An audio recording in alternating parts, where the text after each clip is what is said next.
What you're about to see is 100% independent, non-corporatized activist news. To keep us acting out, visit patreon.com/actout and become a patron. This week on Act Out, a special interview with Dilar Dirik on the Rojava Revolution, the roots of resisting war while building an egalitarian, feminist, flat-structure society in Northern Syria. First up, though, there are some upcoming actions that you need to know about. From tweets to marching in the streets, this is Act Out.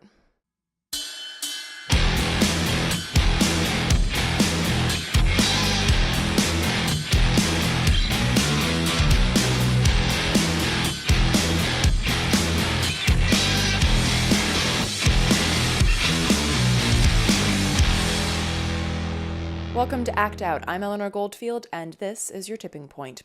Some stories just never get the media attention that they deserve. Whether that be the barely audible mutterings about the plans to slash Medicaid and end pre-existing condition coverage, or the silence on climate change, progressive populist uprisings around the globe, the rise of fascism, the one-party, two-party system, kind of basic shit if you're a journalist who can read. But at this late stage in the 1984 idiocracy empire, we should really know better than to expect outlets that tweet this without any dash of sarcasm or onion-like self-awareness to actually talk about things that matter. Even less so things that matter but have a decidedly droll ring to them, like net neutrality.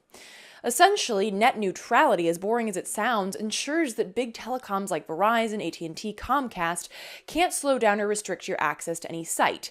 If you want to visit us at Occupy.com/ActOut, they can't stop you. If you want to watch porn or cat videos, hopefully not a combination of the two, ISPs or internet service providers can't stop you or demand that you pay more in order to access Mr. Whiskers knocking his food off of a table like a boss. Now, for those of you who have been woke for a while, you'll recall that in 2015, we fought this battle and won. Then FCC Chairman Wheeler classified the internet as a common carrier, thereby ensuring that neither government nor ISPs could limit our open access to the internet. Fast forward to 2017, and the new FCC chairman, Ajit Pai, is working hard to dismantle net neutrality. In no small part due to the fact that he's a former Verizon lawyer. Yeah, thanks, revolving door. This is just another classic case of private sector shill taking time away from the boardroom in order to go to the legislative drawing board, and in this case, draw out the twisted death of the internet as we know it and love it. So what's at stake? Well, imagine sitting down to watch this show or any other show that has a channel on YouTube and seeing this.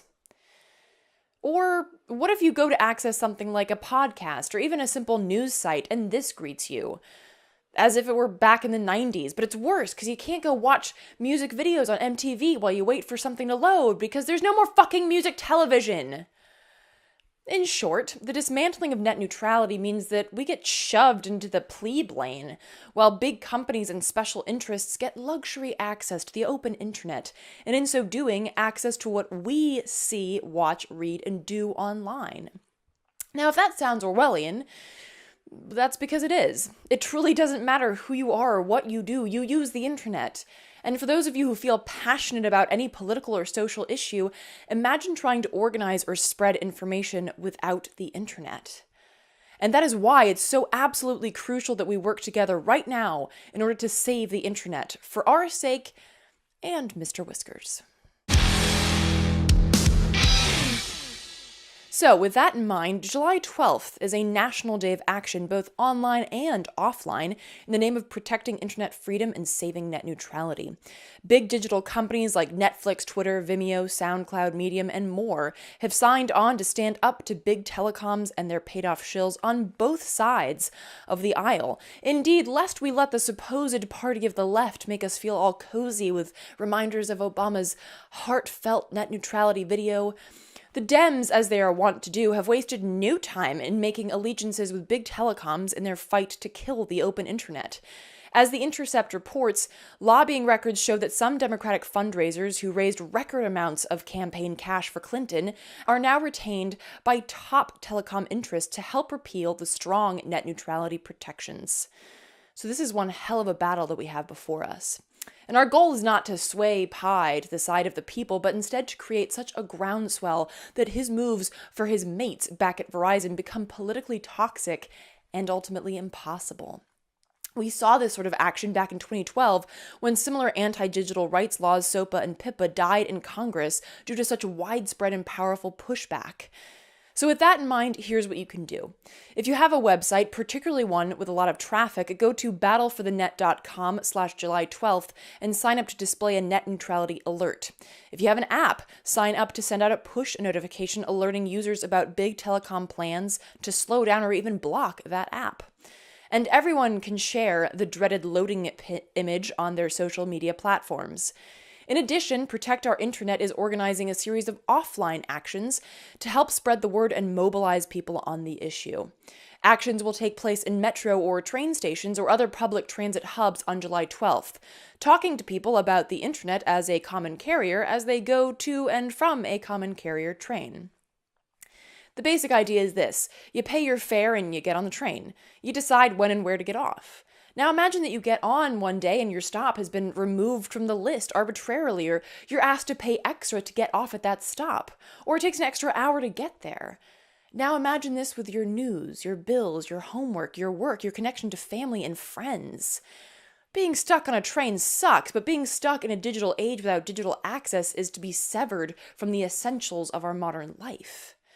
So to get on board with the offline action, visit bit.ly/July12train. Also on the front lines this week, coalition groups across the globe are working together to demand that nations stop arming Israel. Between July 1st and 7th, groups are targeting both weapons manufacturers such as Elbit and Lockheed Martin, as well as banks that fund and profit from Israel's oppression of the Palestinian people. To learn more about this direct action work, visit stoparmingisrael.org. And to get more of a scoop on why Israel deserves the ire and action of the international community, check out our piece from episode 80, where I, as a Jew, discuss what you need to know about Jews and Israel. Now, moving on, most of you watching this are probably aware of the ongoing conflict in Syria. Given the ongoing wars, the refugee crisis, and multiple players for profit, such as the US, you might not think that in Northern Syria, in what's known as the Rojava region, there is a revolution happening. A revolution of thought, a socio-political paradigm shift, a veritable overhaul of hierarchical thinking in favor of a flat structure, feminist, anti-capitalist community building. You might not think that is happening, but it is. Has been and will continue, even as these communities find themselves bordered by Syrian rebels, ISIS, Assad's troops, our troops, Turkish troops, and more. Because this fight isn't just for their land and their lives. It is for their way of life. For these ideas that place the people above the mechanism of a capitalist state, ideas that place women next to men, not behind, ideas that demand autonomy, not dictatorial legislation. Ideas that go against not only the armies that they fight, but the entire global system that created those enemies and profit off their wars. For more on the Rojava Revolution, we sat down with Kurdish women's movement activist and PhD candidate at Cambridge University, Dilar Dirik. Take a look. First of all, when we try to make sense of the revolution in Rojava and what it means at this time, in this place, especially as a political paradigm, as a possible solution out of the many obstacles that the people in the region face, which include, of course, nationalism, extreme authoritarianism, patriarchy, environmental destruction, religious fundamentalism, and many, many other issues. Also neoliberalism, obviously. It's very important to understand how this movement came to be what it is today. And it did start out as a national liberationist movement, which struggled in order to liberate itself from the colonialist states in the region, many of which had been previous colonies themselves, most notably Iraq and Syria. So the Kurdish struggle was from the beginning an international one because it concerned several nation states in the region, but it was also always created and perpetuated by international actors. So in that sense, it was very natural for the Kurdish movement at the time to be influenced by the many Marxist-Leninist movements which were engaged in national liberation, inspired by examples from around the world, actually, to see their freedom in the form of a self-determined state against colonialism, a socialist state. However, of course, in the meantime, so this we're talking about the 1970s. This is when the Kurdistan Workers' Party was formed by Abdullah Öcalan and his friends. So at that time, the entire world was living in a different paradigm, we can say. But so it's very natural for many actors on the local level to follow the given paradigms. But within the PKK, this paradigm shift took place after the movement itself shifted from being, let's say, a socialist cadre university circle to becoming a massive popular movement, which had its base mostly in the rural regions, among the peasantry and the working class, where a lot of women joined, where a lot of people from the villages joined after their villages were destroyed by the Turkish army.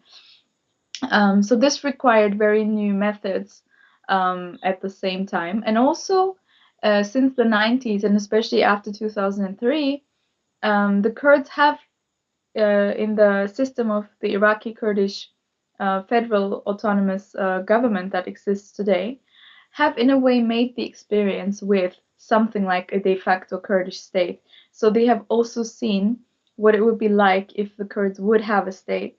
And very obviously, they have seen that just having a state does not bring a freedom necessarily, if we define freedom as something more than just mere physical existence, about all the issues of social justice, of inequalities, about all the contradictions that exist in society. They will not be solved just by announcing a state.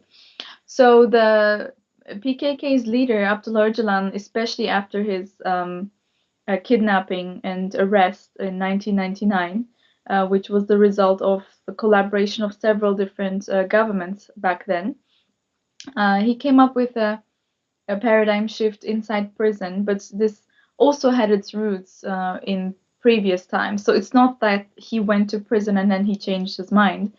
He had already been in the 90s thinking about the idea whether a state can actually bring solutions to the freedom issues that people have. And especially since the early 90s, a very strong autonomous women's movement with an autonomous women's army had already been formed. So a decade and a half before this paradigm shift took place. So it's not that with the paradigm shift, the entire perspective of the PKK changed. No, there were a lot of the seeds were already existent in the early times. And so what was then announced in 2005 as democratic confederalism is something like an alternative economic, political, social, cultural system which opposes the state as a viable political model for the people in the region, on the idea that if it's the same state which has perpetuated all these problems, which has resulted in an immense system of hierarchy, domination, which has drawn these borders, which has perpetuated social injustices, then maybe creating a state will not be the path to freedom. Maybe we need to do something more radical than that. Maybe we should radicalize our democracies, make it as participatory as possible, make it as open to different identities and especially to the women's struggles as possible in order to genuinely claim ourselves to be freedom fighters. So in that sense, a democratic confederalism is thought of as a system which is anti-capitalist, anti-statist, and anti-patriarchal, which poses which especially promotes ecology, women's liberation, and grassroots democracy as the alternative to the existing system. And with that comes the concept of what Öcalan calls the democratic nation, which is basically an attempt to emancipate ourselves from the chauvinism of nation states by proposing an idea of identity, of unity, which is based on shared principles, on common ideas, on common perspectives, such as um, coexistence, such as women's liberation, and so on. So that all these different identities, languages, cultures add to this diverse nation, so that the nation is no longer defined as an ethnic concept, but rather as a concept which signifies unity with all of its diversity, and which actually is stronger the more diverse it is. And lastly, also, this kind of system, if it is supposed to last, it needs its form of self defense. Um, the idea of self defense is not only defined as a mere physical phenomenon, but at the same time, um, caring for the lands, caring for ecology, caring for our culture, cultural heritage, looking after um, the ancient historic sites that we have. All of this is connected, and it is a form of self defense. And especially when we look at what happened to other parts of Kurdistan that were also attacked by ISIS, compared to what happened when ISIS attacked a city like Kobani, where people were very much organized. Kobani was the first city where the people evicted the state from the region. The other parts were slaughtered. They were taken over by ISIS within days, but Kobani really became the symbol of hope, became the symbol of resistance against ISIS. And why?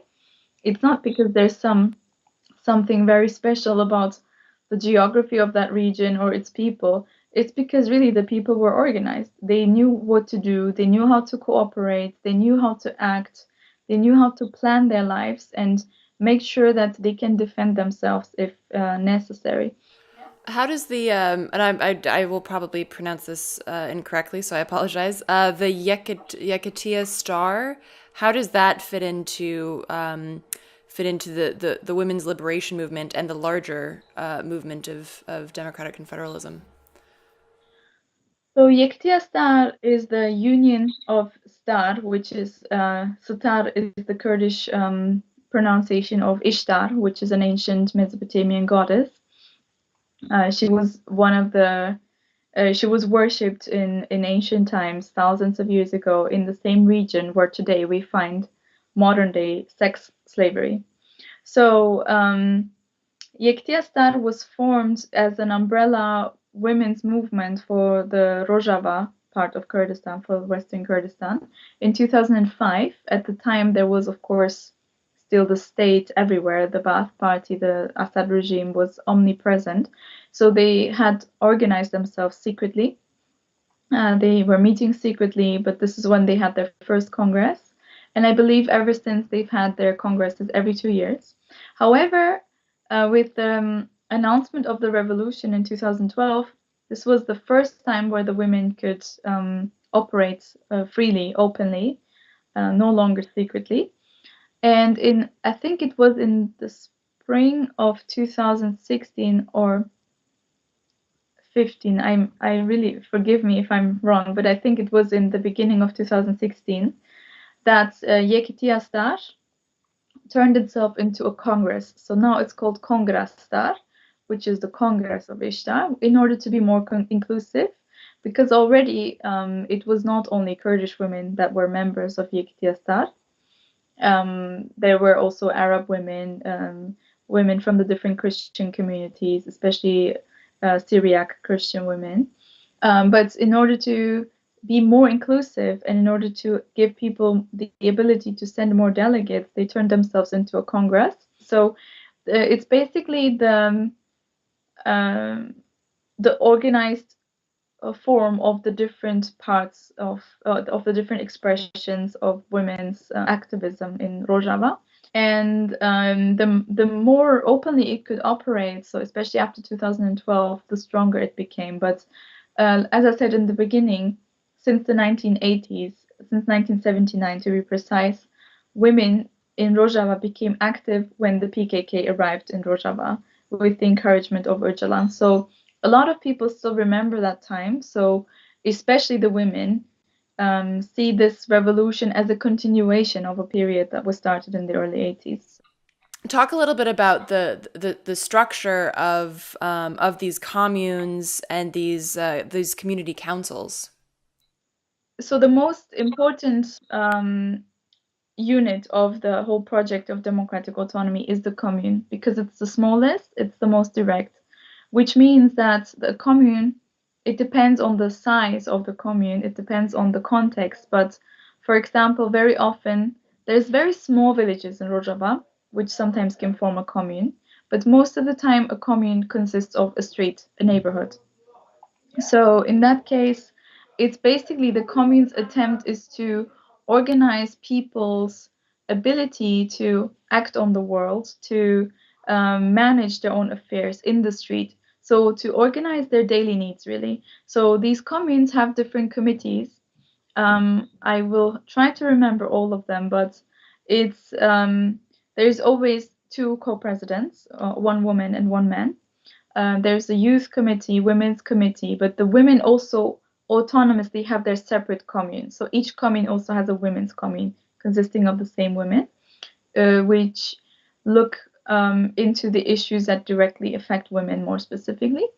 There is often a health committee, a safety security committee, educational committee, peace committee, which is there to solve neighborhood disputes. But these communes are there to organize the people's everyday needs, really, in order to make people aware why being political is important. So it's educational in the sense of teaching people the tools to organize themselves without relying on some authority, but at the same time, it is very practical.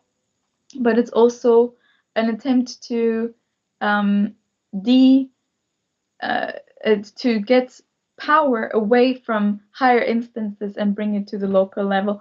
There's also councils which have a slightly different function than the communes, which are not there to solve the everyday issues and needs of the people, but they're broader. They consist of several communes, they consist of more people, they consist of delegates which are sent there, and they look into issues that require more coordination. For example, issues regarding the economy.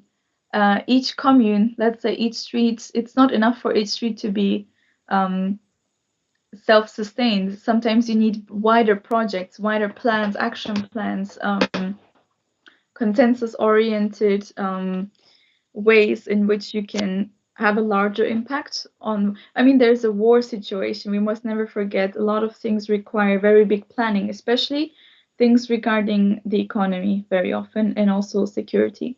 So the councils are there to it's already a slightly more abstract level. It's not as direct as the communes, obviously. That's why the commune is more radical than the council. But the councils are there to organize the needs of the people, to bring different issues into one space where these things can be discussed. And these are usually on the town level, city level, and also district level. And then there's also a general people's council for the whole. So, and as I said, for each unit, there's also an autonomous women's unit. So if a women's council is against the decision that the same town's city people's council has taken because it's too patriarchal, the women's council has the right to veto, and that veto needs to be accepted and reconsidered. One of the things that you wrote that Rojava is not an aim to build a new state, but to create an alternative system to the global capitalist male-dominated nation-state paradigm by advocating regional autonomy through women's liberation and in cooperation with all peoples of the region. And I'm interested particularly with the issue of cooperation because in the situation that Rojava is in, because of the wars and embargoes, it's impossible to not have dealings with capitalist and patriarchal states. How is this? How do you work with this duality? Yes, you're absolutely right, and this is, I think, where some questions like solidarity come in as well, because it cannot be expected that such a system can exist in a vacuum. It is not in a vacuum. It's in an absolute war zone. It's surrounded by enemies. When being forced between a rock and a hard place, like the people are in Rojava, where they need to first of all secure basic survival in order to even have a project, many times people have to compromise or come to a consensus with larger powers which have the means to completely destroy you. So what we're seeing right now is, of course, the United States and Russia competing for exploiting the Kurds in order to probably later on abandon them. But the bigger the scale gets, the more you're confronted with the global system, it is much more difficult to maintain these revolutionary principles. Because now you have to control vast territories. Now you have to make sure you look after all these people who have joined the region. You have to make sure that all these fighters who have joined from the parts which have been in very troubled regions before, that they fight with the same perspective as the people do who are leading the fight. And so all of these issues are very, very important, and they're not easy. One does not need to idealize what is happening in Rojava in order to understand what it means. While the conditions, the realities are very difficult, the implementation is very difficult. There is definitely and for sure the will, the dedication to a revolution. So there's a very, very strong effort into changing the society, turning the premises of the system upside down by a very large group of people who have popular support. But at the same time, there's the realities of the war, of globalization, of colonization, of war, of arms trade. And therefore, I think it's very important for people abroad to understand that this revolution cannot survive by itself. It needs the support, it needs the solidarity of people from the outside so that it does not have to rely on the international system, which is based on war and capitalism. What we're airing here is a portion of the full interview, so please do visit our YouTube and Facebook pages in order to see the whole thing. And that will do it for this week's Dose of Dissent. Thank you so much for watching. Please spread and share this with friends, foes, and people you don't know. Check out the last slide to see the sites mentioned in this week's show, and be sure to follow us on Twitter, Facebook, and subscribe on YouTube. Until next time, good night and act out. And real quick, to keep independent, non-corporatized media like this show going, donate at Occupy.com/donate. If you'd like to donate directly to ActOut, visit Patreon.com/ActOut.